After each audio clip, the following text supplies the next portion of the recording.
Bonjour à tous et bienvenue dans une édition très spéciale de Tech 24, ici à Cannes, à l'occasion des 50 ans du MIP TV. Connecté, partagé, écran démultiplié, la télévision prend son futur en main à l'occasion du marché international des programmes. Suivez le guide. Le MIP TV, c'est l'endroit où se fait la télévision de demain. Pendant près d'une semaine, plus de 10 000 créateurs, producteurs, diffuseurs et distributeurs venus du monde entier échangent sur les programmes qui feront la une dans les prochains mois. Toujours plus smart, plus social ou à la demande, depuis un demi-siècle, la télévision est en perpétuelle mutation. L'occasion pour Tech 24 de sonder ses acteurs sur l'avenir d'un écran plus si petit que ça. Le futur de la télévision, mon Dieu, je me suis jamais posé cette question-là, je n'ai aucune réponse et pourtant je suis un téléphage depuis tout petit. La télévision est promise à un avenir brillant. L'avenir de la télévision a été écrit il y a 30 ou 40 ans. Nous avons un public et il faut le divertir. Et si la mission de la télévision reste de divertir son public, demandons leur avis à des producteurs d'audience en série. Lancés au début des années 2000, les Experts et Heroes comptent parmi les fictions télévisées les plus regardées au monde. Leurs créateurs respectifs, Anthony Zuiker et Tim Kring, ont observé une transformation de leur public en téléspectateurs avisés. Je crois que l'audience a évolué. Le public regardait les Experts il y a des années sur son téléviseur ou sur un magnétoscope. Aujourd'hui, il regarde la série quand il veut et où il veut, sur n'importe quel support. Et c'est un comportement très différent de celui qu'il avait il y a 10 ans. On n'avait même pas conscience que le public existait. On avait la vague idée que quelqu'un nous regardait, mais on ne savait pas où, et on ne pouvait pas communiquer avec lui ou recevoir ses commentaires. Mais dès qu'il a eu les moyens d'entrer en communication avec nous, j'ai réalisé que nous disposions d'un vrai feedback. Nous pouvions alors lui proposer des contenus et il pouvait y réagir. Nous pouvions aussi mettre à disposition ce contenu pour qu'il se l'approprie, que les fans créent leur propre fiction ou en parlent entre eux.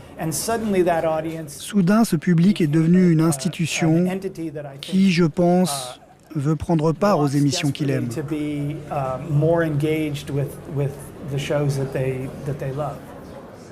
Et pour réussir ce pari de l'engagement, les séries deviennent des écosystèmes à part entière. Tim Kring s'apprête à lancer The Drake Equation, une fiction à suivre en temps réel sur les réseaux sociaux, notamment.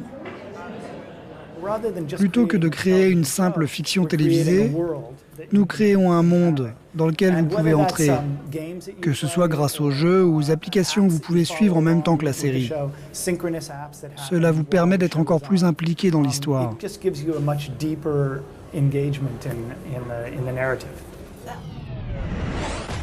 Cybergeddon, le dernier thriller signé Zuiker, a été produit pour Yahoo, diffusé dans 25 pays et 10 langues différentes. Une fiction pour la télévision et pour Internet, c'est un processus bien plus différent que les gens ne le pensent. Cybergeddon, c'est un blockbuster en ligne. Pendant le tournage, nous avions plusieurs écrans pour reproduire la façon de naviguer sur le web. Et nous avons produit du contenu supplémentaire qu'on a appelé des zips ou des Zuiker Clips, où chaque personnage avait son propre mini-épisode d'1 minute pour le resituer dans l'histoire. Mais alors, quel est le futur de nos écrans ? Ce sera une télévision intelligente dans tous les sens du terme, qui ira de la tablette à l'ordinateur en passant par le téléphone mobile, et ils seront tous compatibles entre eux. En 2013, la télévision est plus geek que jamais et a la tête dans le nuage. À l'heure des plateformes reines, à l'instar de YouTube ou Facebook, les contenus traditionnels doivent se partager entre plusieurs écrans. Si le modèle de programme en cloud Netflix a déjà conquis plus de 27 millions d'utilisateurs aux États-Unis et tente une percée dans la production, l'Europe, elle, n'est pas en reste. Meijin, son petit frère suédois, se rêve en Spotify de la télé. Le système multi-écran est prêt à se lancer en Espagne, Allemagne et au Royaume-Uni. On aime la télévision et nous voulions que nos utilisateurs aiment la télévision à nouveau. Donc nous avons pensé à rendre les écrans accessibles à tous les contenus, mais de façon très simple. Meijin, c'est tout ce que vous regardez en direct ou en différé à la télé, mais sur tous vos appareils. Est-ce que c'est ça, le futur de la télévision ? Oui, pour nous, l'avenir de la télévision n'est pas dicté par quand ou à quelle heure les utilisateurs devraient la regarder. Donc quand un utilisateur veut regarder quelque chose, ce contenu devrait être disponible où qu'il soit, où qu'il se trouve et sur n'importe quel appareil.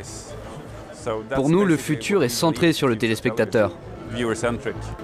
La télévision aux mains de son public, pour certains, c'est déjà une réalité.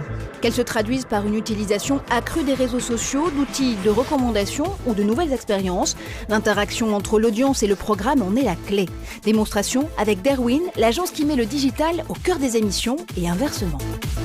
L'industrie des médias fait naître aujourd'hui de nouveaux acteurs qui tentent de réconcilier télévision traditionnelle et web. Wallet, bonjour. Bonjour. Vous êtes le fondateur de l'agence Derwin, c'est une agence de social TV. La social TV, c'est quoi ? Ce sont toutes les possibilités qui sont offertes aux producteurs de contenu et aux diffuseurs de contenu, donc les chaînes, d'interagir avec leurs téléspectateurs avant le programme, pendant le programme et après le programme. Et ça, à travers tous les écrans. Et qui bénéficie du business de ces écrans aujourd'hui ?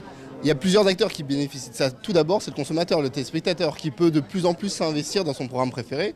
Aussi les chaînes qui fidélisent comme ça leur audience. Et on ne va pas l'oublier, les annonceurs qui ont un nouveau point de contact pour promouvoir leur marque. Bon alors concrètement, pour le téléspectateur et l'internaute, à quoi faut-il s'attendre en 2013 ? C'est quoi les futures tendances ? Un développement et une intensification de l'usage des réseaux sociaux, Facebook, Twitter, Instagram, certainement. Aussi le taux de pénétration des tablettes qui va décoller encore plus à la période de Noël. Et aussi, on va le voir, en plus de plus de stratégies de monétisation. Monétiser, eux n'y pensent pas encore. En marge du Mythe TV, un laboratoire d'idées tente de rendre la télé soluble dans la technologie.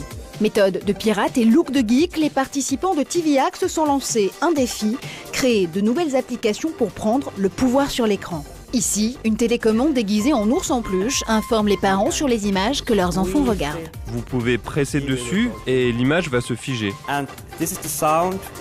Et ça, c'est le son du SOS pour que les parents sachent ce qui peut faire peur à la télé. Ou encore, un écran qui réagit au mouvement de son spectateur. Si vous voulez voir cette scène depuis la caméra de gauche, vous regardez l'écran du côté gauche et ça change automatiquement. Le système reconnaît votre tête, voit que vous regardez depuis la gauche et envoie le signal à la caméra correspondante. Un nouveau point de vue sur la télévision, en somme.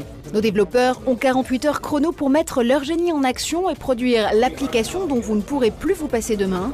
Car si le temps d'écoute de la télévision ne cesse de battre des records, les nouvelles idées pour la regarder ne sont pas prêtes de s'arrêter. Et c'est la fin de cette émission spéciale Cannes. Merci à vous de nous avoir suivis. On se retrouve la semaine prochaine en plateau à Paris pour un nouvel épisode de Tech 24.